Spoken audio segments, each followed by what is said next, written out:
Today we've got Ryan Smith, the founder of TruDiagnostics, on the show. Ryan, welcome. Yeah, thanks for having me, Nick. So let's start off with what you've done so far today. What unusual or non-negotiable things for your health and performance? So for me, I always like to start with some fasted strength training, and generally, in addition to that, keep that fast for quite some time to try and have an overall reduced caloric intake. Why do you do your strength training fasted? Now, a lot of people would say don't do that, but for me, it's just convenient in order to extend the periods I'm not eating. Obviously, time restricted feeding is becoming a little popular. I'm not. I would say, as we get to some of the epigenetics and some of that data, I would say not necessarily, adamant about time restricted feeding, but I think that long periods of fasting are definitely something I like to encourage. And so, as a result, I just generally work out in the morning, and therefore it's fasted. I do the same thing, and before I was fastidious about making sure I ate plenty of food before my workouts, and then I eventually shifted over and realized that I don't need to do that, and now I'm the same way, and most of my workouts are in the morning and fasted.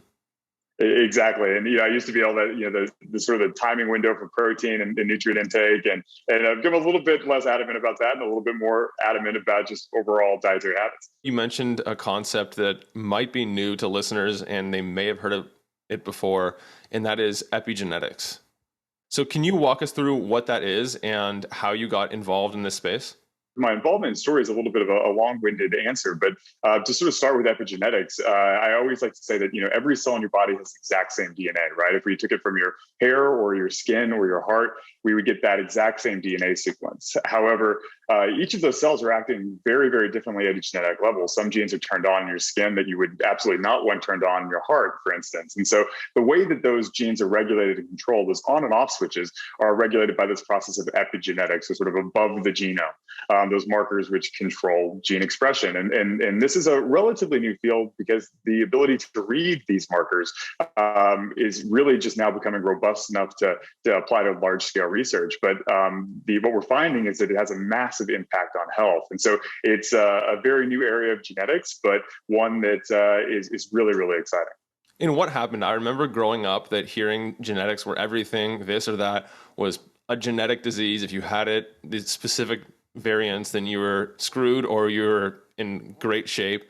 But then all of a sudden lifestyle became an important consideration. So when and where and how did that shift happen?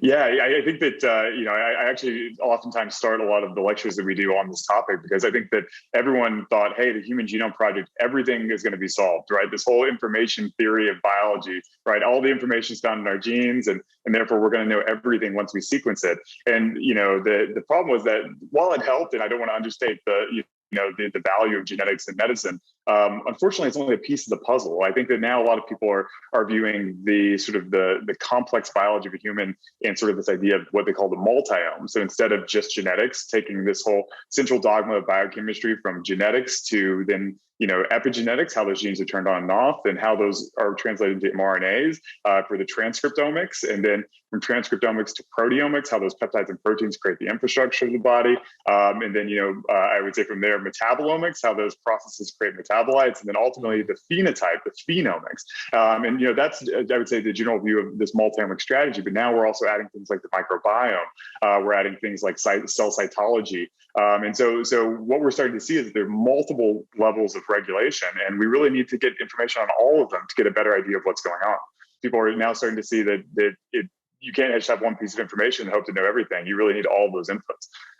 But before genetics and epigenetics, what were you doing?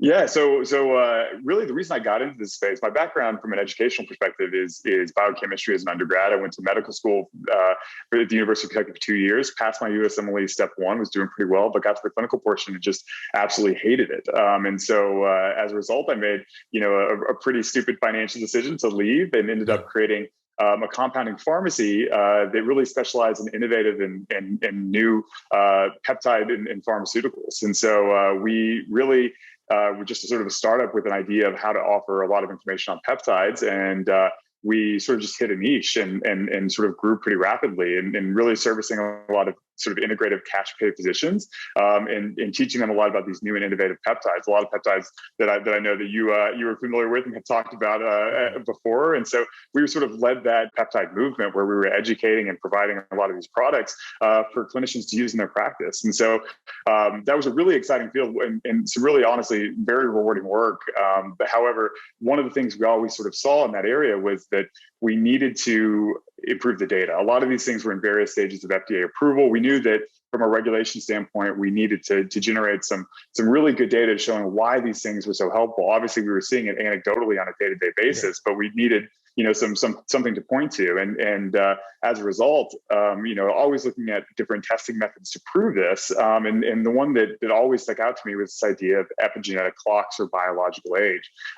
Sort of a relatively new concept that started right around 2013. But whenever I first saw these clocks, particularly in September of 2019, finally be applied to show in a small study that they could reverse biological age and therefore sort of show a connection to reducing risk for disease and death, that got me really, really excited, because instead of having a 40-year placebo-controlled trial, you might be able to extrapolate from some of this data how certain interventions could really affect lifespan and health span in a short amount of time. And so with that being said, I sort of became very interested in the topic of epigenetic aging, and through some talks with researchers in the space, decided that it was sort of a missing commercial gap, and one that I think our physicians would be very excited about and benefit from. And so we decided to create this company, TruDiagnostic, which was my first foray into this world of molecular biology.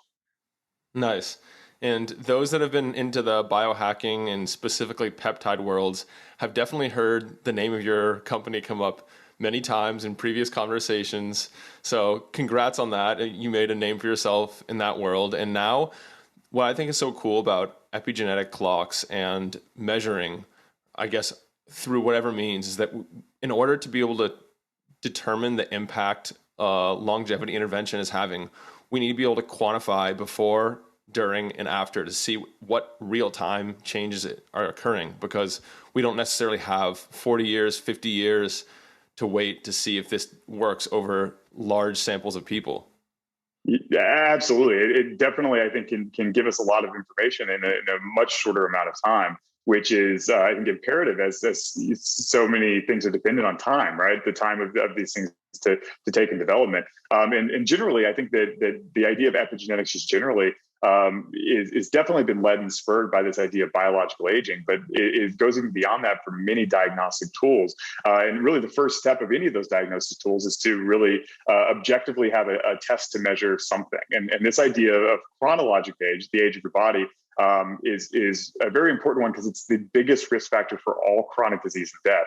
And so we know that quantifying age is important, but we also know that chronological age has a lot of limitations as a quantification tool because there's so much variation between individual people. We all know people in their 70s who look like they're in their 50s and vice versa. And so you need a better way to objectively quantify that aging process. And that really is happening with these epigenetic clocks.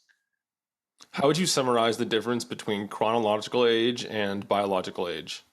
Yeah, so chronological age obviously is a relatively easy one to define, right? It's the number of days since you have been born, and so that's relatively easy. Whereas the generally biological age, we want to define as being able to capture the biology of aging. So it needs to be able to sort of tell you where you are at on your aging journey. It should, and there are a lot of other characteristics as well about that the American Federation of Aging Research has sort of defined. But generally, it should be a picture of the biggest risk factor of everything, every chronic disease, which is sort of where are you at from a lifespan perspective and a health span perspective, and how can we quantify that? And so that's really what we're looking at now is independent of your chronological age, where are you at in sort of your lifespan journey? Is it fair to say that chronological age is more like external age and biological age is like internal age?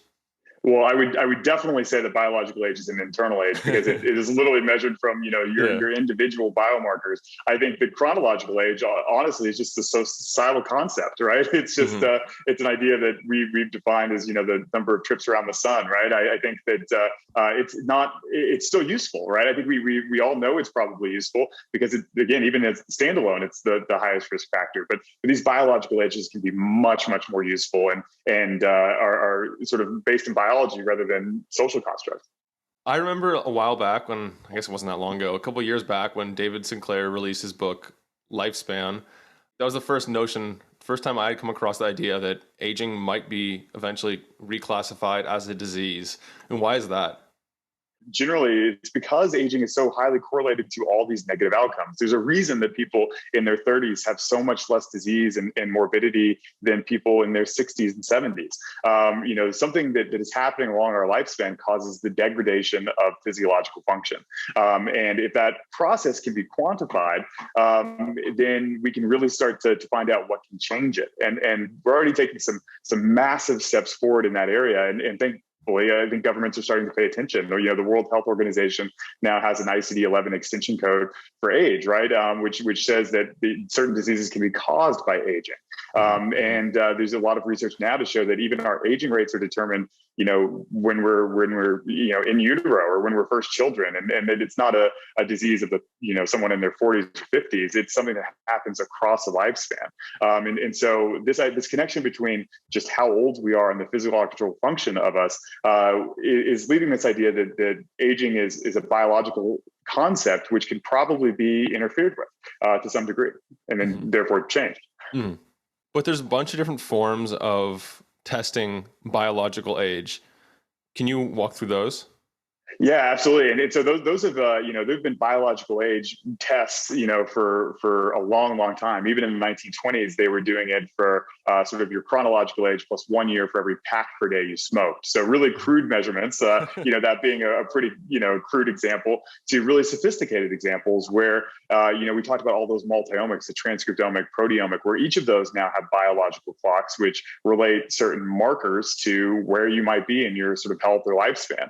And so there are multiple measures of biological age, but generally, I would say that epigenetic age is considered probably the most accurate. And the reason being is that not only are they generally very precise, but they also tend to predict and be the most highly correlated to negative outcomes. So generally, if we see, for instance, that someone has an accelerated age from an epigenetic perspective, it means that they're probably much more likely to have these chronic diseases and other health-related aging impacts. And so there are a lot of different clocks, but generally the way that we would judge clocks to be the best are level of precision and the level of, I would say, correlation to be able to predict negative health-related outcomes. And so generally, although there are a lot of good clocks, I think epigenetics from a single sort of omic clock has definitely performed the best and been a little bit of the most exciting. However, I think as we sort of expand this, biological age will be definitely a composite measurement. As we mentioned, just like genetics, you can't look at really any one thing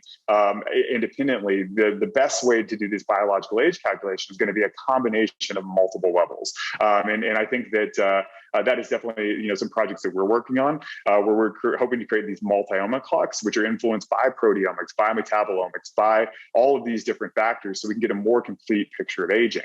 That is, I would say, not a concept that is unique to us or TruDiagnostic at all, but researchers generally, I think, are now considering this multi-omic and the levels of data they can get to really try and quantify this aging process in the most precise and accurate way. And so whenever you're going out there on the market and looking, if you want to say, how old is my body?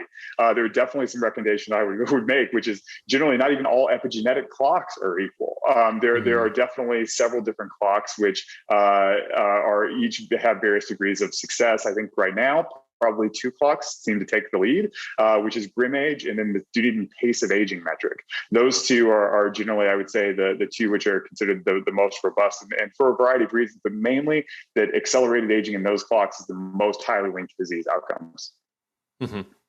I'll put links to those in the show notes in case you can't remember what they are. But so just to summarize what you said, that if you want to quantify biological age, then epigenetics is one means of doing that. And then if you go down that route, you need to choose a clock, or you need to choose a service that uses one of these two clocks? Yeah, absolutely, and you know, it can sometimes be a long-winded explanation as to why, but I think that it's probably worth listening for anyone who's interested in this topic. You know, I think that these idea of biological age clocks it's important to know how they're created, because how they're created defines a lot of the limitations that we see in these clocks. And so generally, you know, whenever these clocks first started coming out, they were based on, you know, a single digit number of locations on the genome. And so where we're looking at on the genome are these locations called CPG sites, which are just sort of cytosine, phosphate guanine links where methylation groups can be attached. I don't want to get too complicated, but that's just sort of how we look at how many spots there are to be methylated. And generally, methylation is a silencing or an inactivation of gene transcription. So you can sort of think of it as an off switch. And so there are 29 million of those spots for every single cell. And every single cell can have vastly different expression, because as I mentioned, that's how cells differentiate from a pluripotent stem cell to the cell type that they end up becoming, is through those regulation. So it can get very, very complicated, but the amount of data we can look at is robust. And so the first clocks use, you know, 7, 8, or 9 CPGs. Then the clocks started to use, you know, 500. Then now we're up to sort of 80,000 for really precise and really accurate clocks. And so the things that I would always mention when looking at it is you want to make sure, first off, that you're taking the right specimen, because these algorithms are all defined off a certain type of tissue. Again, every cell being different. If we take the biological age of your brain, we get much lower ages than if we took that of your blood. And so it's important to look at what tissue is being measured. And almost all of the published clocks have been done using blood, which is why we use blood and why I'd only probably recommend using blood, although some algorithms work in saliva. The other thing I would look at is the scale of the testing. Some sort of biological age epigenetic clocks will look at, again, 7 or 8 CPGs, while others will look at, you know, hundreds of thousands. We measure at 850,000, which is sort of the standard of research. And generally, what I would recommend for anyone doing this testing to create the most accurate clock. And then the other thing is the algorithm itself and how it's been trained. Some of the initial first algorithms were trained to predict chronological age, which again, the better that those clocks get, the closer they get to chronological age, which we can just ask for, right? So the newest and best clocks are not trained to predict chronological age; they're trained to predict biological outcomes and events. So things like your morbidity or mortality or certain blood levels. And so you want also a biologically trained clock. And those two that I mentioned, GrimAge and Dunedin pace, are two that have been trained against biological outcomes. In the case of GrimAge, it's been trained time till death, which is obviously a great thing as we're trying to predict lifespan. And then the Dunedin pace is sort of something that has been trained with multiple blood-based biomarkers in a longitudinal cohort over the course of 45 years. And so those two clocks being trained to predict two different things. But what we've found is that for both of those, degrees of age acceleration are high, or age deceleration are generally very correlated outcomes, where if you have a higher age than you should, you are more likely to develop disease. If you have a younger age than you should, you're more likely to be protected from those diseases. And so that's sort of the idea. Let's get a baseline, and then everyone should compete with themselves to get it as low as possible. That's interesting. I didn't realize that a lot of these were built around the idea of predicting chronological age, because overall that doesn't have much impact. Yeah, definitely. And those were the first clocks that, honestly, Dr. Horvath in 2013 from UCLA, he's now with sort of moved on to Altos Labs, which, for those of you who don't know, is probably the most now well-funded startup in history, by Jeff Bezos and Yuri Milner, which is focusing on really regenerating tissue and rejuvenating age. And so I think he'll win a Nobel Prize for some of his work in 2013 on these age clocks. But it was trained to predict chronological age because that's the information they had. They had the age of the patient, and then they had these methylation marks. And even that was still an effective way to measure biological age, because again, it was all about the discrepancy between your chronologic age and then your predicted or biological age. With people being older, they were generally showing more risk of disease, and people being younger showing significantly less signs of disease. One of my favorite statistics about even that clock was that if everyone in the world would be 7 years younger than their chronological age, we would cut disease in half. 50% of people would no longer be sick. And so it gives us a very, very objective target for anyone who wants to do this testing. Let's all get 7 years younger, and then let's see what types of things happen. Mm-hmm. And then if you compare the different types of testing, I mean, back a couple of years ago, telomere testing was all the rage. And then now there's a bunch of blood work companies that take your different biomarkers and they aggregate them and they run them through an algorithm to give you their determination of what an approximation of your biological age. How does epigenetic age compare to that? So it's significantly better. One of the ways we look at this again is in hazard ratios, the ability to predict these outcomes, right? With generally, if you have a higher hazard ratio, it means that it's a better predictor, right? Or you're more at risk, and therefore it's a better predictor. And so, those composite blood marker scores are definitely still a way to quantify age, but they're not nearly as accurate or specific as these epigenetic clocks. I always like to use the example of a clock in particular, a famous epigenetic clock called Phenome, created by Morgan Levine while she was at UCLA, which was based on 10 blood-based biomarkers, things like serum albumin and some of your lymphocyte counts, for instance. And then she sort of trained those blood markers to create a phenotypic score, which then she trained with epigenetic methylation. And generally, those blood marker phenotypic scores were not nearly as accurate at predicting disease as the epigenetic clocks trained off of those blood biomarker scores. Oh. And so I think even whenever you're taking that same data inputs, you can see that when you compare apples to apples, the epigenetic generally algorithms outperform. And it's really, I think the question might be why, and the answer is we still don't necessarily know. We're still trying to find out some of the reasons why these clocks are so accurate, and particularly why these clocks even tick. And we're getting a little bit closer to that. But one of the things that we do know is that generally, if you take a baseline, your level of age acceleration is absolutely correlated to your risk. And so therefore, I think that people are starting to think that, hey, if we can reverse these risks, then we might show some positive disease-related outcomes. And that's still yet to be, I would say, conclusively determined. We really need a little bit more information to be able to say that reversing these absolutely reverses risk. But that's definitely, I think, what it is looking like will happen. Outside of predicting disease, what else are these biological clocks or epigenetic tests able to measure? Yeah, and that's the most exciting part of this. If there's one big takeaway from this idea of the excitement of the epigenome, it's that these can become biomarkers for almost anything. Currently, whenever in our commercial testing, even if you were to take a test with us, we report out on a lot more than just biological age. We report out on sort of the age of your immune system. We report out your immune cell subsets, so we can tell you, what your, CD4 to CD8 T cell ratios are, and give you an idea of how your immune system is functioning. We can tell you your telomere length. We can very, very soon we'll be able to tell you things like your inflammatory markers, like IL-6 or C-reactive protein. We can, predict if you're likely to lose weight with caloric restriction. We can predict a whole host of things, and the idea is that these epigenetic markers can be trained to predict just about anything. The idea is that with these computer learning, we take broad scale methylation, and then we create algorithms for predictive output where we can, predict if you might lose your hair, or if you have had a certain exposure. We can predict how good your diet quality is. We can, tell you how much you're currently drinking or how many macronutrients of each type you might have. And so it's a really, really sci-fi measurement that can really predict a lot of different things.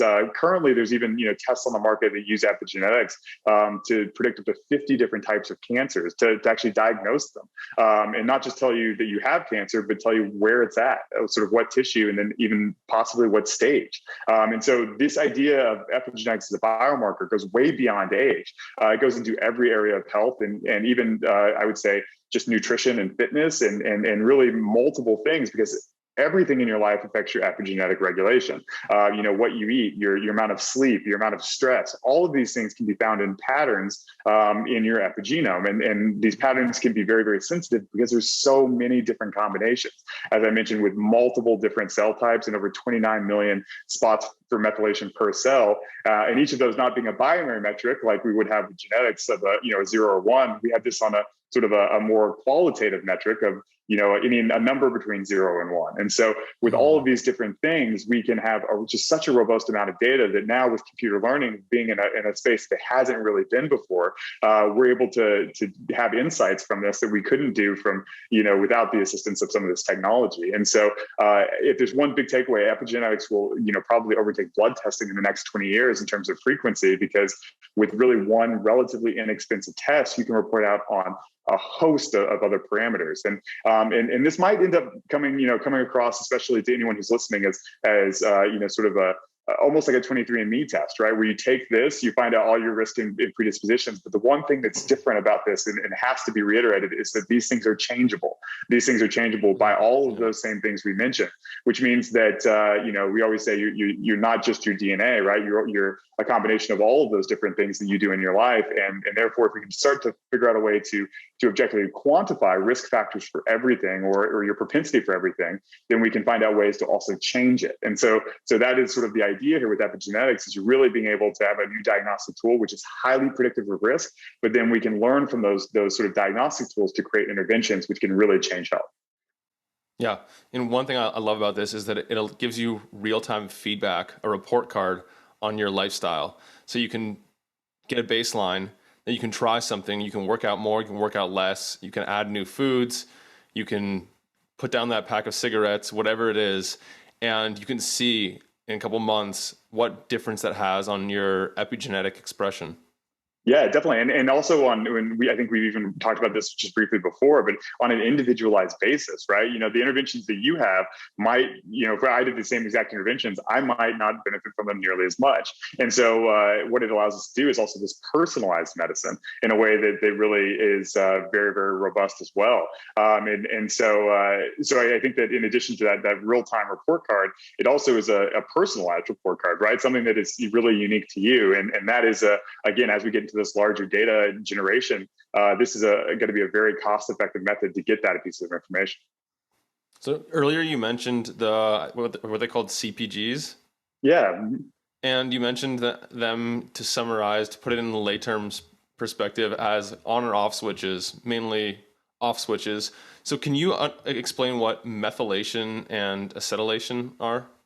On the DNA, we sort of have to have these chemical tags, right? Which are another way just to have information, right? We talk about, the sequence of DNA being just 4 base pairs, but those combinations of those sequences can have all the information we need to program all of our body. These chemical tags just help a little bit in expression.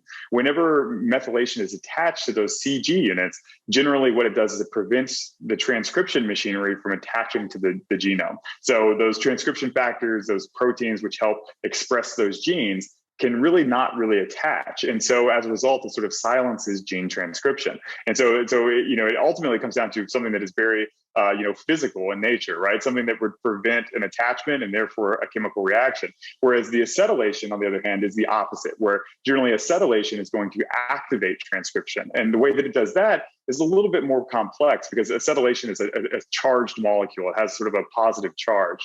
And whenever acetylation is attached to the histones, or those sort of proteins which wrap your DNA, you sort of have the sort of if everyone's ever tried to put 2 magnets together of the same polarity, right, they push apart. And that's exactly what happens whenever we attach the acetylation molecules to those proteins, where that positive charge sort of pushes it away and opens it up.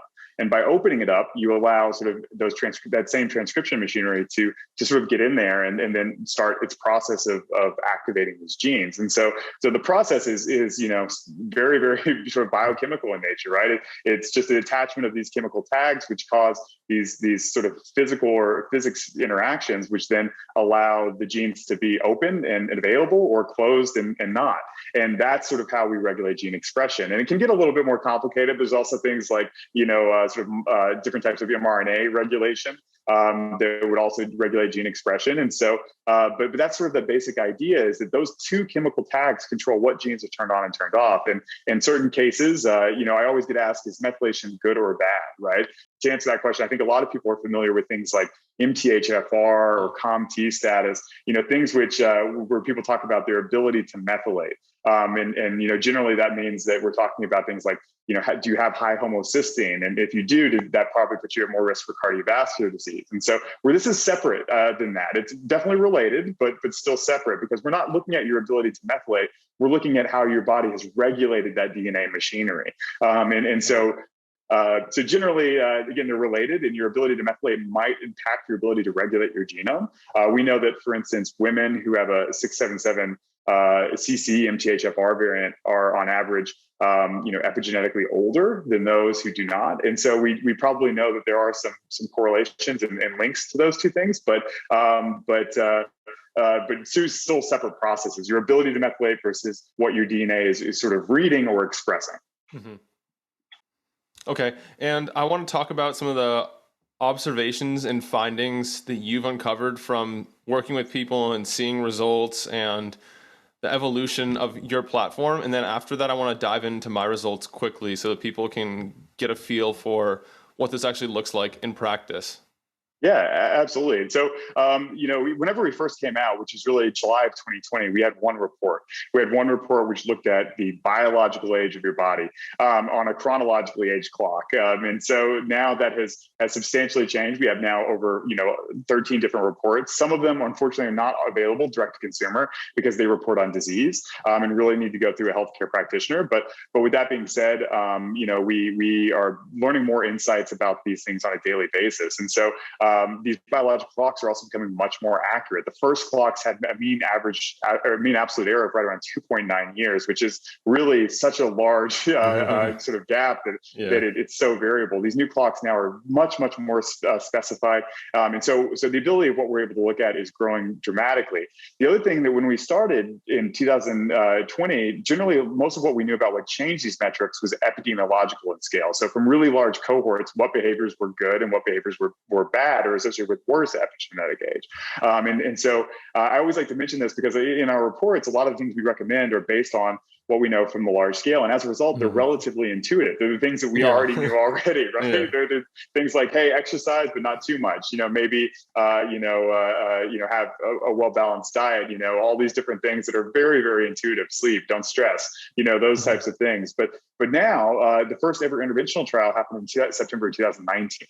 And that used metformin, growth hormone, and DHEA to sort of reverse the aging rate. And we can get into, I think, some of those interventions a little bit later. But now these interventional trials are becoming a lot more common. We ourselves have over 16 interventional trials currently underway with a variety of interventions. And so what we're learning to do now is to find out what of these interventions are most likely to change this metric. And so we're starting to learn a lot more about that, in addition to being able to report on a lot of other things like those immune cell subsets, like your telomere length, like your instantaneous pace of aging. So not your overall biological age, but how fast you're aging right at this moment. And so these types of, I would say, new reporting and new insights are happening on literally a weekly or bi-weekly basis, where we're coming out with more information based on our sort of scale growing. And so our platform has definitely grown, but generally the epigenetic literature is growing at such a fast pace, it's sometimes even difficult to keep up. Yeah. Are you guys the ones conducting those trials? Yeah, absolutely. So we're doing it in combination with a lot of different groups. We've got collaborations with, Harvard, Yale, UCSF, Stanford, you name it. We're doing a lot of those trials in combination with them. We're also working with our physician groups. We're really built as a physician platform. And so we've done things in trials with things like senolytic medications or bariatric surgery or stem cells or exosomes, to really try and quantify which of those procedures are having the best effect. And we're actually learning quite a bit about that. One of our first published trials was actually on COVID-19 and mRNA-based vaccines to look at how they affected the aging rate. We published that with Cornell and some collaborators at Yale as well. And so we're learning a lot more, and we're conducting the majority of those trials. Wow. That's a big undertaking. It's a lot, but the good news is that a lot of the sort of the data analysis is relatively the same process. We're looking at a large scale of methylation. We're looking at what changes, and then we're running these algorithms to look at how age changes. And then we're trying to draw insights from what we find. And we're not just looking at, again, what impacts age in a positive, negative way. We're also looking at what other gene locations they affect, right? We might, for instance, look at, this is probably a controversial one at the moment, but resveratrol and sirtuins, right? Looking at how maybe that affects regulation or, some of those other things. So we're getting a lot of information and which is great because, it's growing at a really, really rapid pace. But, while a lot of people are sort of going into, I would say, the epigenetic field and trying to parse out really the reason why the clocks tick, I think for us, we're really looking at the larger human picture, right? The human phenotype and saying, out of the things we can change, what changes these markers the most? And I think that tends to be a little bit more useful in practice until we find out how these clocks tick.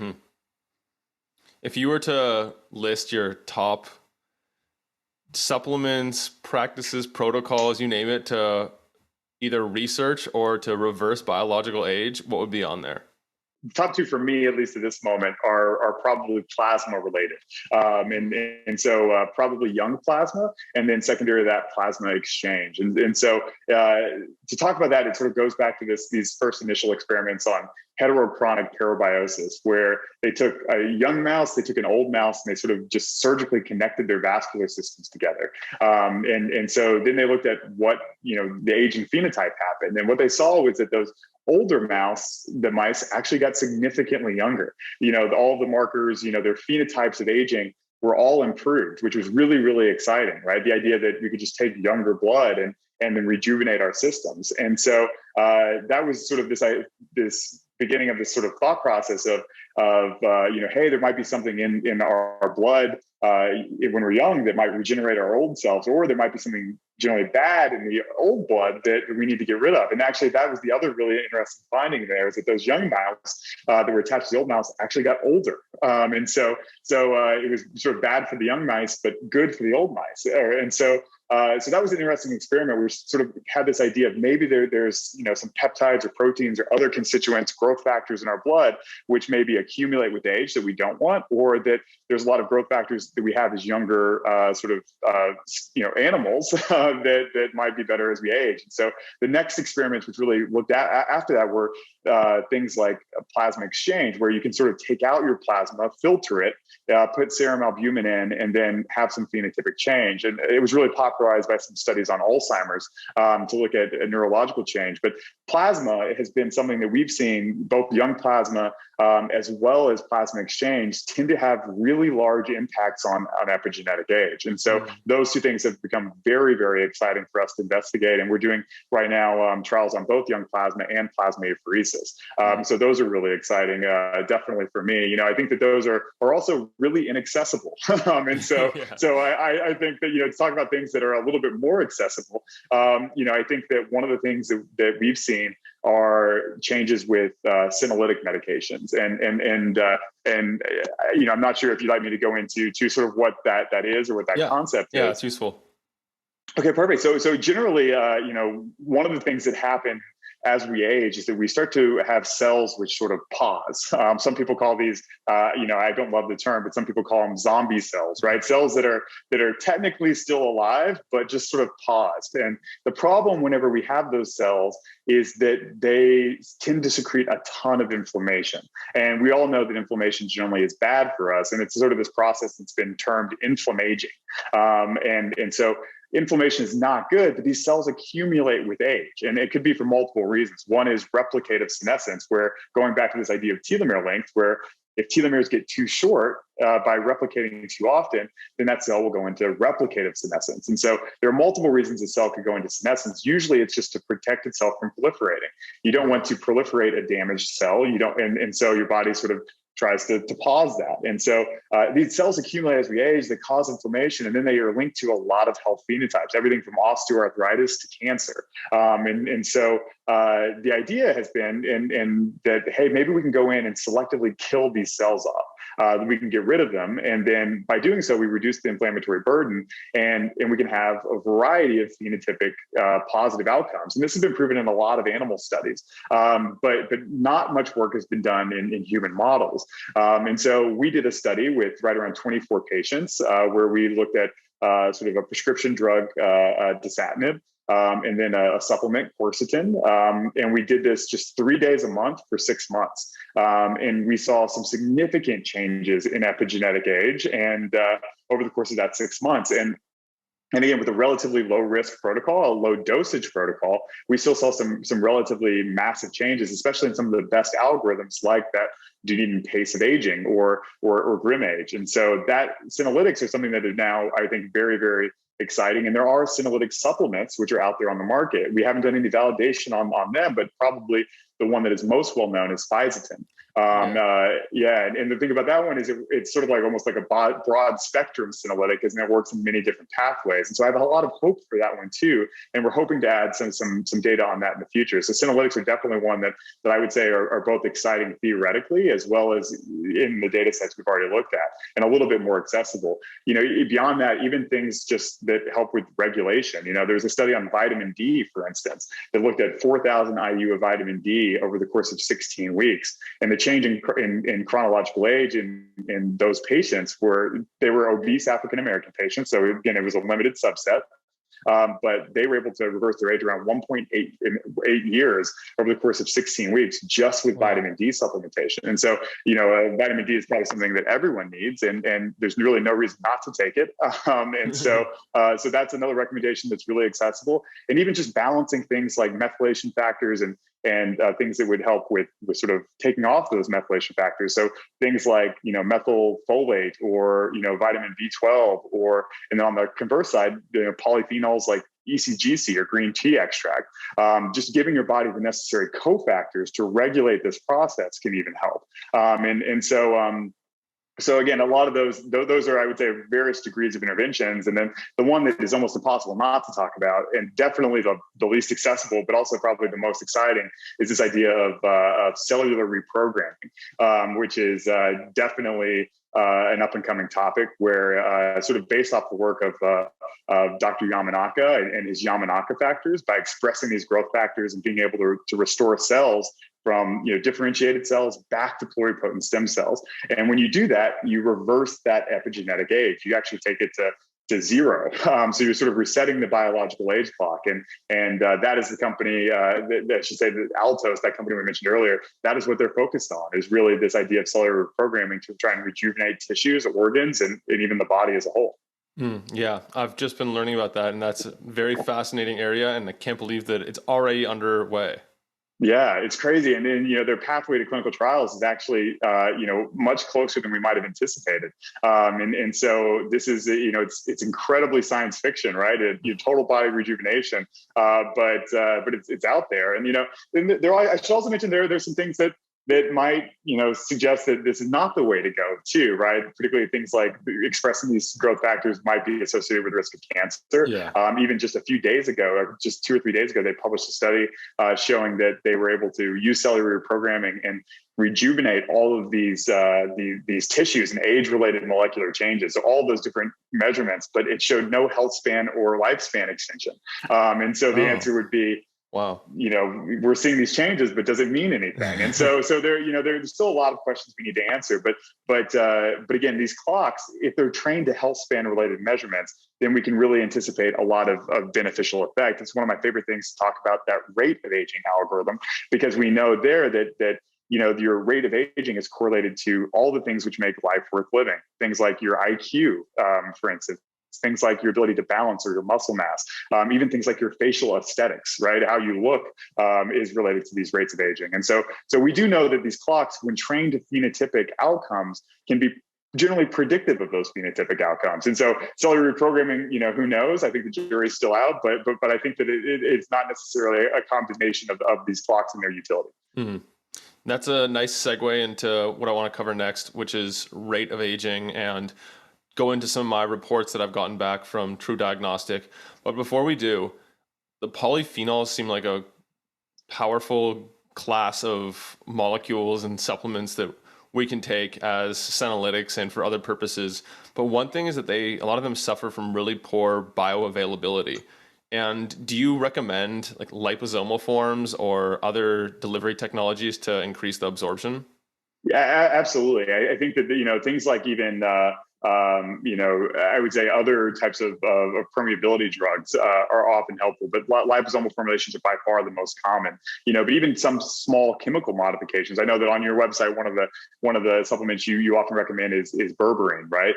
Even just, changing that to dihydroberberine, which has a similar effect, right? It has significantly better absorption. And so that's where, we're being able to really, purify or get certain types of things that improve bioavailability are definitely helpful. You know, some of those strategies for even things like fisetin are out there on the market. Well, you'll see it with you know, like some types of pepper extracts or pipirolongumine or some other things to help increase those bioavailability. So yes, I would say that bioavailability is something you should take a look at, because you also have to balance it though, because some of those products which have bioavailability are significantly more expensive. So oftentimes you can just take more of the less bioavailable medication and be equally effective. But again, always I would say just look at the data on those individual products, and most of those have pretty good pharmacokinetic studies where you can look at those bioavailabilities. And but absolutely, I think that is definitely a problem. And even some of those activity, you know, for instance, resveratrol, and again going back to a controversial subject, you know, has been one of those products which has been touted forever to have anti-aging effects, and but it's generally not as you know, as active or as potent as some things like pterostilbene, which are a little bit more active. Again, if you believe that those have you know, those long-term effects, but absolutely, I think that no one would argue with supplementation with polyphenols generally being a relatively low risk strategy. The other thing is that I wonder about the molecules, the compounds that suffer from poor bioavailability, if there's a reason. For example, I always just assume that it's better to increase the absorption, whether it's black pepper extract or it's liposomal encapsulation, whatever it is, until I recently read a book on healing the gut, and it was talking about how curcumin, curcumin suffers from poor bioavailability, but if you take it in a liposomal formulation or with one of the other things that boost the absorption, then it doesn't have the same gut modulating, gut restorative effects that it otherwise would. So I wonder that if by using a different form and a less naturally occurring form, if we're missing some of the other so far undiscovered benefits of whatever this supplement is.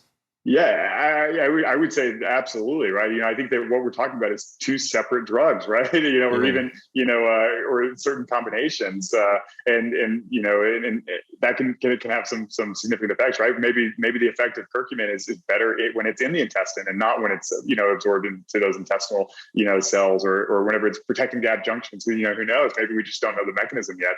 And so I would absolutely agree, and I think that's again one of the other benefits of this idea of epigenetic age, or these quantification strategies, is that it gets you a little bit closer to looking at that phenotypic outcome, right? Where you're classifying that phenotypic outcome as a score, and you're objectively measuring that score in a positive or negative way. And I think that again, on an individualized basis, maybe someone's microbiome, you know, might be more benefited from, you know, curcumin than others, where and so you can actually sort of again measure that based on a score or a molecular measurement that has been trained on a certain outcome. You know, maybe that, you know, very soon there might be a methylation algorithm to look at, for instance, IBD or you know, or Crohn's or ulcerative colitis, and then we can really try these strategies to see, you know, what is helping or what is not, or, you know, even metabolic related diseases, as we talked about berberine or some of those other things. And so I think that again is sort of the benefit, is we can create these scores based on phenotypic outcomes and use it as a surrogate marker for those phenotypic outcomes in shorter amounts of time.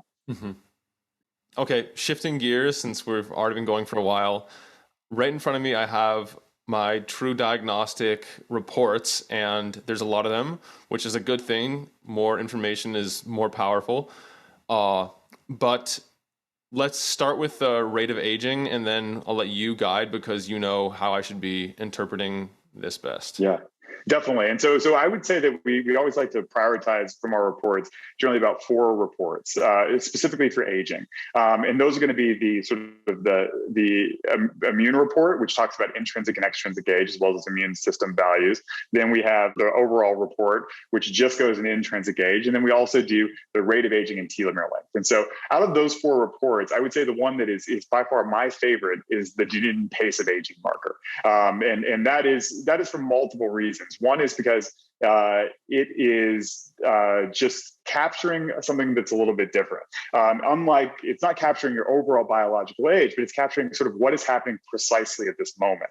And in addition to that, it is generally the most predictive of outcomes, and it's by far the most accurate, meaning you can do it a little bit more frequently and get some really good information on what's helping you as an individual. And so this algorithm, just to get a little background on it, is different from any of the other algorithms because it has been done on a longitudinal cohort. So it really started collecting data in 1975 when patients with 3 years of age. So they were just children, and now they followed them up until last year where they were 45 years of age. And this cohort will continue to be sort of looked at for as long as they can until they probably pass away or drop out of the study. And so this is different because the other clocks have been sort of ranged from biobanks, which look at multiple different individuals over different periods of time. And so the idea is that they're not taking the same patients, which might then, have a really big confounding factor because you're taking different patients. They might have different epigenetic regulation. And so this is I would say, a very well-controlled study that even takes into account things like exposures to leaded versus unleaded gasoline or antibiotics, right? Which change from generation to generation. And so this is a clock which has been set up in a different way, but it's been trained biologically against not only, blood-based markers like telomere length and fasting insulin and lung-related measurements, but also things like brain MRIs and skin pictures and even things like dental imaging. And so it's a really, really robust study and one that is going to be hard to replicate because this data set just doesn't exist anywhere else. And so that is why it's one of my favorite algorithms. But we also, so not only was it designed well, but its effects are very, very, I would say, conclusive as well, where we see that, for instance, even if you're slightly above 1 in your rate of aging, so you could be aging at a rate of 0.6 to 1.4 biological years per year, but even if you're slightly above 1, if you're at 1.01, you'd increase your risk of death over the next 7 years by 56%, and you increase your risk of a chronic disease diagnosis by 54%. So those are major risk increases. And so the idea here is that you want to keep this as low as possible for as long as possible. I often liken it to the idea of compound interest, where, right, you keep money in the bank from a really, small amount, from a young age, you can, earn interest on your interest.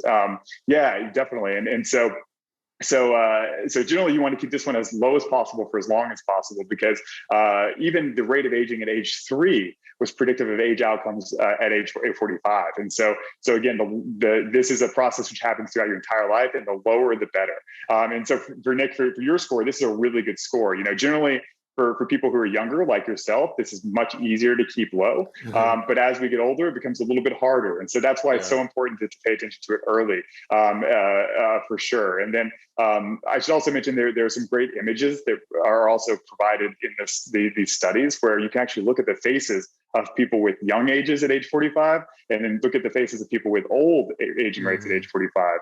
And they look to be 20 or 30 years apart in their phenotype because generally that they probably are, at least biologically, because some have been aging at a 0.5 rate and other people have been aging at a 1.5 rate. And so this is a big deal. So the other thing is that generally we can also compare this with your overall age to see what you're doing now versus what you've been doing across an entire life, right? And so you get a little idea of what's going on now and what your overall rate has been. So this is my favorite of the algorithms, and it's by far the most predictive. And generally, it's probably considered from, I would say, the scientific community as one of the best algorithms because it also responds to things that we know classically are the best anti-aging strategies, like caloric restriction.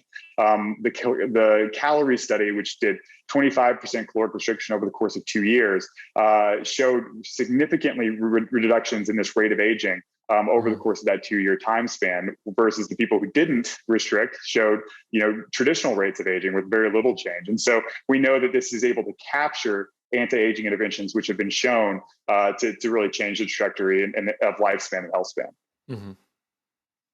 So it was a long-winded answer, but this is the one I would absolutely prioritize. The one that I would probably prioritize the least is actually telomere length. This is, as you mentioned, Nick, has been one of the ones that's been prioritized for a long time as one of the best markers of aging. However, a recent study was done looking at twins, and it looked at what the differences in their phenotypic aging rate, how much of it was due to telomere length. And it was really right around 2% of all the phenotypic variation was based on telomere length, where right around 35% was based on those epigenetic clocks. And so just to give you an idea, it's a little bit less actionable and a little bit less predictive than the biological age clocks. And so as a result, we don't generally prioritize it nearly as much. However, with that being said, I should mention that it is an important part of aging. And so, for this one, it does look like your telomere length is a little bit, wow. I would say higher in estimation than usual. But I also should mention that this data set is pretty skewed to older individuals. And so sometimes it doesn't work as well in individuals that would be your chronological age. And so, but with that being said, I think that this is, again, a little bit less actionable than some of those other things. But it is an important part of aging. If you were to immortalize telomere length, you would still see epigenetic aging, and vice versa. If you reset the epigenetic clock with the Jamanaka factors, you would generally see that you would still have telomere length shortening. So still different processes. One of the things we know is generally associated with better epigenetic telomere length is omega-3s, for instance. And so we might recommend that you take some omega-3s. That might be a good strategy. And if you're really, really high on this, we might also recommend, more things like senolytic, supplements like Physatin. Again, this is purely conjecture. There's not a lot of data here. But the idea would be that generally, if you have lower telomere length, you probably have higher levels of replicative senescence, and then you might want to purge those senescent cells. But again, that is definitely conjecture. And then the other thing we would just generally do is go to that immune report, I think. And that immune report breaks down epigenetic age into two different types. It breaks it down into sort of intrinsic age, which is that baseline fundamental process of aging. And then it also goes into the extrinsic age, which is sort of the age of your immune system. And so obviously, Nick, you've got some great scores here. You're right at that 7-year age gap, which is what we're trying to get everyone to shoot for, right? Because at that point, you have a 50% reduction in morbidity and mortality. And so that is a really, really good score for you, and definitely something that I would be proud of. I'm actually a little jealous of that one myself. And then going down a little bit as well, we have that extrinsic age, which also looks phenomenal. And again, with the other thing we should say there is it's more capturing that immune system. And if you look at the CD4 to CD8 T cell ratio, that is also really just a good gut check of how well our immune system is doing. Generally, we would want that CD4 to CD8 ratio to be within a range of 1 to 4. Generally, if it's above 4, that can be a sign of hyperreactivity of the immune system, things like an autoimmune disease, for instance. Although very non-specific, this is not something that would diagnose you with any type of disease, right? It's just sort of a gut check. But if it's below 1, that can be a sign of immunosuppression. And generally, if it's below 1 or significantly below 1, we might recommend that you follow up with a physician, because sometimes that immunosuppression can be from things like HIV, or for instance chronic lymphocytic leukemia, or in some cases we've even seen people with low CD4 to CD8 T cell ratios by taking too much rapamycin, right? People who've been taking it once daily instead of once weekly, So again, generally that's a sort of a gut check for how your immune system is doing. And so out of all three of those, or I should say, sort of those three reports, the one that we prioritize most is that rate of aging. But this intrinsic and extrinsic age can give you some other good context. For instance, we see a lot of people that might have really poor biological ages, but then have really good rates of aging, which go and tell us two things. One is that they might not have lived the best life, at least originally, but they probably now have made the changes that they need to really try and improve that. And we see that in the rate of aging. And so the other thing to sort of know here is that most of these things are completely different algorithms from completely different data sets. And so they each have their strengths and weaknesses. But again, together, they're hopefully giving you a much, much better picture of your aging. And I think from your scores, Nick, we would say you're probably doing everything really, really well. These are scores that are all negative. They're all decelerated, except for maybe that telomere length, which looked like, maybe we had some reporting issues. I would say it looks like that percentage wasn't reported out right. So I'll run that for you again. I'm not sure why that would happen, but with that being said, I think that generally the overall picture for you, Nick, is, hey, keep doing what you're doing, right? I think that from all aging-related quantification, this looks pretty strong. And these data sets, the graphs you see, those are our patient population. And so you can really see, what most people are taking. Although I will mention that our patient population is probably not the typical patient population. And so, so always go into these things with, as you look at these percentages with, because most of the people taking our tests are very, I would say, nutrition and health oriented, right? These are the people that are spending a lot on their healthcare. These are the people that are, doing a lot of interventions. And so not necessarily the normal patient population, but we hope to add some patient population level graphs from things like the Framingham Heart Study, the Epigenetic study here soon. So you can see what a more traditional patient population might look like and how you sort of stack up there. But again, I think for Nick, your results for all of those look like your aging rate has been quantified pretty well. And so still happy to go, I think, to some of those other other areas or answer any questions you might have on those reports. Yeah, I guess first of all, there's definitely some selection bias here. If someone's going to TruDiagnostic, they already have interest in this stuff and they're deep enough to know about epigenetic testing. So I get that. One question I had is around the numbers. Like, without you explaining to me the difference between CD4 and CD8 on the ratio that they should be in, is that listed in here? I haven't gone through all these with a fine-tooth comb yet. Yeah, no. So I should say we don't really describe what the different cell types do, or nor do we just sort of set reference ranges for those individual types of lymphocytes. So again, this is not meant to diagnose disease. It is meant to be sort of a gut check on, hey, is anything sort of from our estimation, out of the norm, and how well is your immune system aging? And I think that is most encapsulated by that CD4 to CD8 T cell ratio, which is why we prioritize that as the main output, where we really want to see that between 1 and 4. I see. And the other thing I should mention is, although there's some selection bias in the graphs, there's really, the algorithms have not been developed just of our patient population. They've also been developed off of, these more traditional data sets. So that is definitely, our algorithms are probably skewed a little bit because of that representation. But we've also then added some of these other studies like the Women's Health Initiative, like the Epigenetic, like the Framingham Heart Study, which are much more representative. And the other thing that I should mention is that there are definitely, and if you look at that larger provider report, we try and go into some of the things we know change these things from an epidemiological basis, right? Things that we know, like, for instance, race and ethnicity definitely has an impact on some of these things. We know that educational status definitely has an impact. Socioeconomic status definitely has an impact. And so with all of those things, we try and at least talk about those things so what is affecting your score in a positive or negative way. And so this long report, it's been provided to sort of show you what things we know at baseline are better or worse from an epidemiological perspective. So things like, did your mother have pregnancy complications, or did they smoke in utero? All of those things will affect actually your biologic age. And this is another thing that I think is really important, is that we anticipate biological age having an impact on social economics and sort of big level population level health related initiatives, because we know that things, even for instance, we can see people who survived the Rwanda genocide or had history of famine 3 generations previously. Those markers are transferred epigenetically from parent to child. And so sometimes even your epigenetic expression, even for those initial clocks, up to 40% of your epigenetic age can be based on hereditary factors. And so again, don't be super worried if you have a high score, because these are changeable, and a lot of times it's not necessarily your fault. And so again, the idea is for everyone, don't be scared about where you start, but just try and find the things you can do to try and get it as low as possible. Okay, what about some of the other reports? I'm not sure. Yeah, so some of the other reports are not always algorithm based.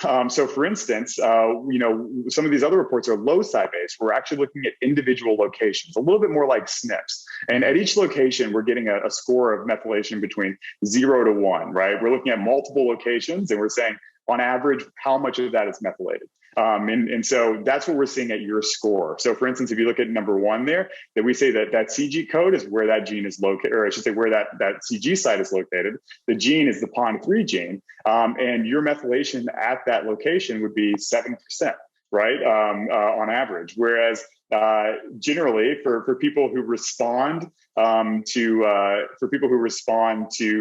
weight loss really, really well with caloric restriction, they tend to be a little bit more hypermethylated at that location, right? And so you're undermethylated compared to that beta value responder. And so we give you a hypomethylated score. But generally what we would see here is that people who have more hypermethylated scores actually lose more weight whenever they do caloric restriction. And so, and generally we would also see that people who have hypomethylated don't lose as much weight with caloric restriction, and therefore other strategies than just, sort of caloric deficit might be more advantageous for weight loss. Things like, increasing your metabolic rate, making sure that maybe you're more insulin sensitive, or, doing some things like maybe berberine. And so for you, I think that the outcome of this is that you're an intermediate responder, which is generally what the majority of the population is going to be. But right around 12% will be hypo responders, where they won't respond as well. And right around 12% will be hyper responders, where they actually respond really well to weight loss with caloric restriction. And so for you, what we'd recommend is sort of a more balanced approach to weight loss, right? Which is, unfortunately, a lot of times you want to see that full responder and non-responder, because it really would change what you're doing. But again, but generally, a more well-rounded approach is better.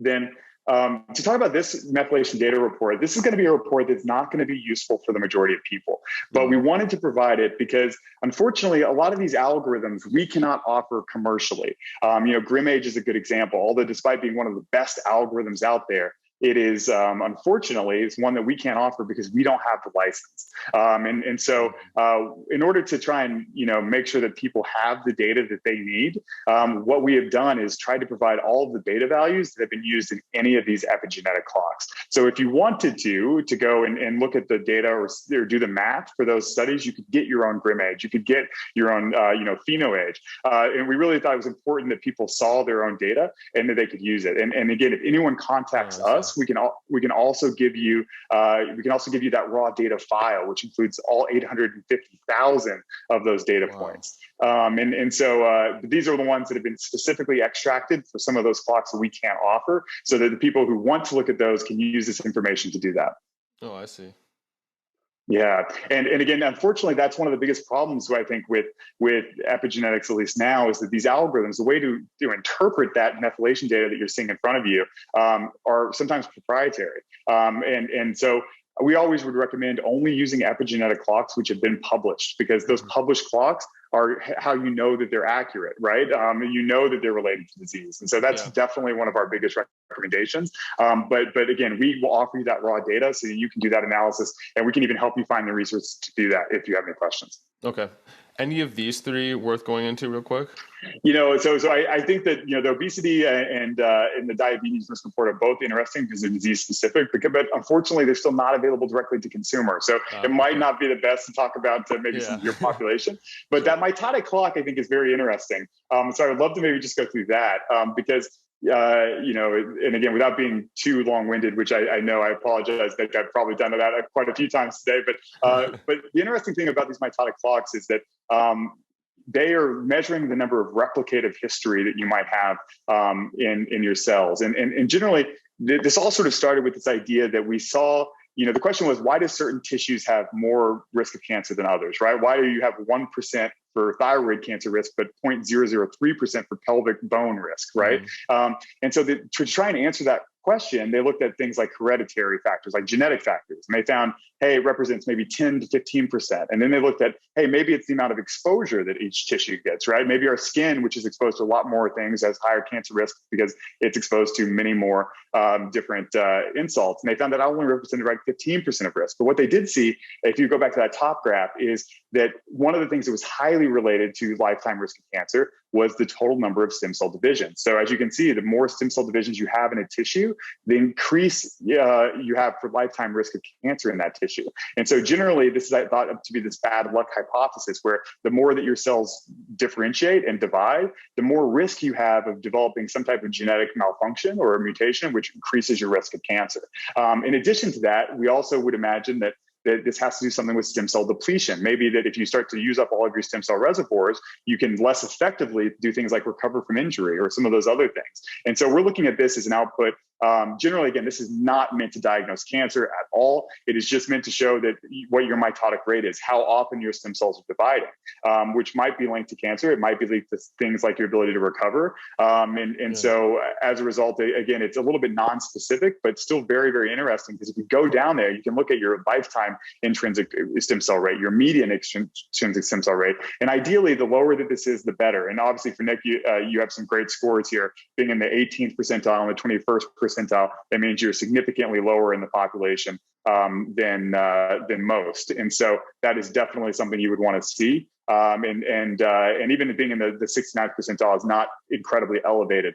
And so again, this is something you would want to see. And generally, if this was super high and one of those big outliers you might see at the top of some of these graphs, that means that we might recommend some other types of things, particularly if you're over 65 and you're in the 99th percentile. We might recommend some more preventative cancer screening, for instance. We might recommend things like the GRAIL test I mentioned earlier, which can detect those 50 different types of cancers. But really only if you're at high risk already via other health determinant factors, right? And so again, we would definitely recommend going through this with a provider as well. But this is definitely an interesting clock because it's related to, again, a biological process of replication history. Mm.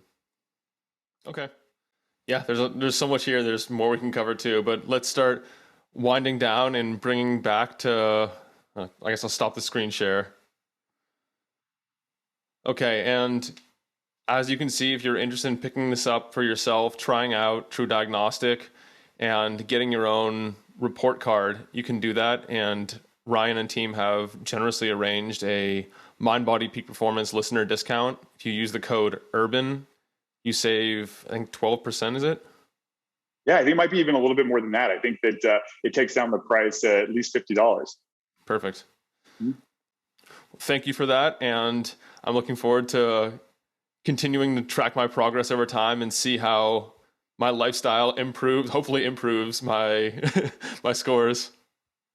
Definitely. Well, we'll give you a list of recommendations based on some of those interventional trials too. I'll send you a good presentation which goes over all the data which has been published to date, and you can figure out what you might want to add. But I think you're sitting in a pretty good spot already. Yeah, and these tests aren't cheap. They're not outrageous either, but the technology is improving, and I'd imagine with some more time and economies of scale, the cost will come down significantly.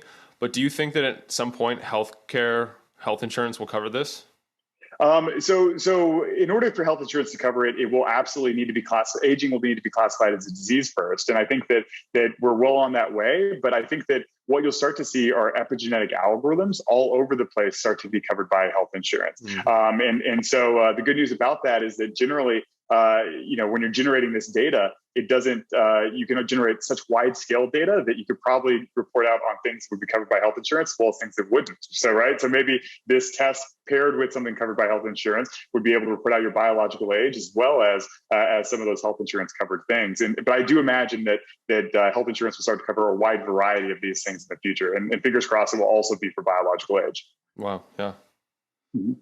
Okay. Well, how can people contact you, pick up their own kit? If they want to join the TruDiagnostic family, how do they go about that? Yeah, so trudiagnostic.com, as you can see on my shirt as well. But that is definitely just go to the website. If you have any questions, you can always contact us there or email support@trudiagnostic.com. We really love to engage with people who are interested in this topic because unfortunately, a lot of information on this topic is not really well consolidated. And so we like to just provide some resources. If you have any questions, definitely let us know and we can try our best to sort of help you on this journey. But I would definitely encourage anyone to start paying attention to this idea of biological aging and really epigenetics as a platform, because it will, if there's any area of health that you're interested in, most likely there's already research looking at these things and the relationship to epigenetic regulation. Yeah. And are you guys on the socials? Yeah, absolutely. And I should say we're on Twitter, Instagram. Just search for TruDiagnostic and you can find us. And again, if you have any particular questions about these methylations, we'd love to engage. And so don't be afraid to tweet at us or put us in an Instagram post if you have a question, and we'd be happy to answer. Okay. One question before a quick rapid fire round, and then I'll let you get back to your day. Yeah. If there was a burning of the books and all knowledge on Earth is gone, you get to save 3 works. What would you choose and why? This is a very hard question for me because I think that it's also time dependent, right? Can you pick something that has a basis in many other works, right? And so I think it's hard for me to say. I think that obviously from a population level impact, I think that some of the work of Pasteur and those microbiology related things would be something that would just be entirely influential for recreating all the information and knowledge on Earth and making a big difference in health span, which obviously I'm motivated by. I think that from a sort of other population level impact, Thomas Rawls' work with sort of the theory of justice and the veil of ignorance is something close to my heart. I think that I really like that in terms of designing society, and I think that we could all be a little bit more benefited by a society that prioritized that type of design. And then lastly, I would say just even from a purely fun perspective, I'm a big fan of The Name of the Wind and the Kingkiller Chronicle series. It's a fantasy book by Patrick Rothfuss, which I would highly recommend to anyone as well. Nice. Okay, on to the rapid fire round. Yeah. I'm going to list a couple drugs and supplements, and you say yay or nay. Okay. Yeah, absolutely. Well, we have to start with resveratrol. Oh, I think my current idea would be nay. I don't think it's probably worth the time or effort at the moment. Mm-hmm. Quercetin. Yes, I think that inexpensive and generally positive.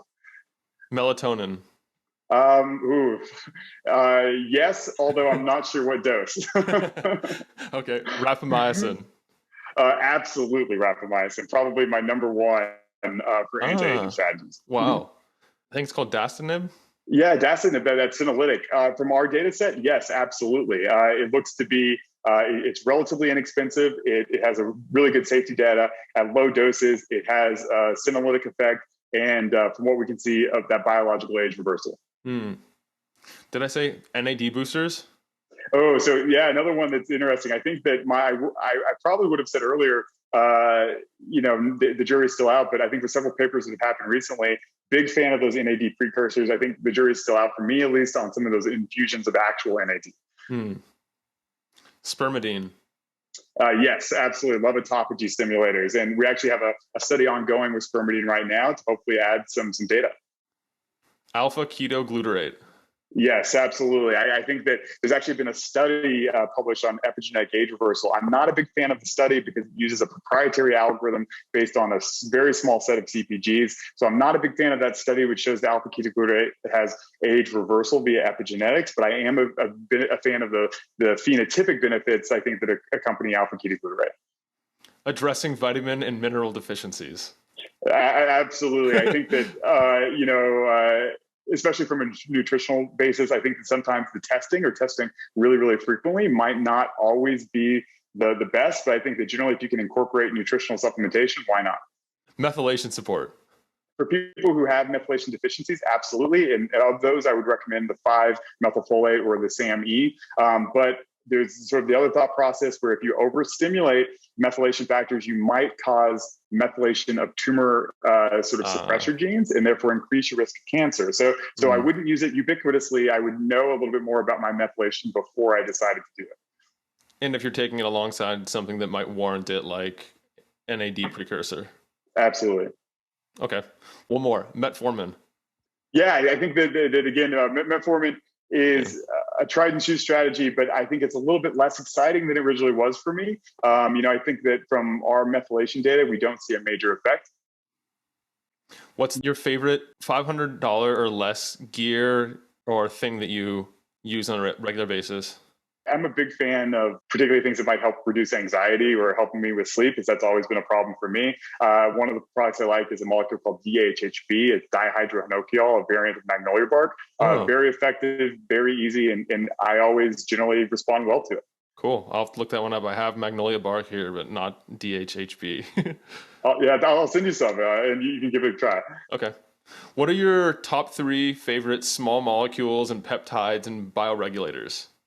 I would say that I'm a little bit hesitant to recommend any of the bioregulators for 2 reasons. One is that they're proprietary sequences, with the exception of epitalin, and I think that more data needs to be had. I think that from a peptide perspective, I'm a big fan of thymosin alpha-1, that immune regulator. I'm a big fan of some of the newer small molecules like the 5-amino-1-MQ, which can increase those NAD reservoirs by decreasing nicotinamide to 1-methyl-nicotinamide. And it looks like some of the data there is that their effect on epigenetic age of the muscle tends to be very good. So I like the 5-amino, I like the thymosin alpha-1, I like the SS31. It's a mitochondrial peptide developed by Stealth biopharma, which sort of makes that mitochondrial membrane, which as it sort of loosens with age, a little bit tighter, which makes everything just the electron transport chain closer together and more efficient. One injection is the ATP equivalent of 6 months of daily endurance training exercise. I know that sounds like hyperbole, but it's in the clinical literature. It is not hyperbole. So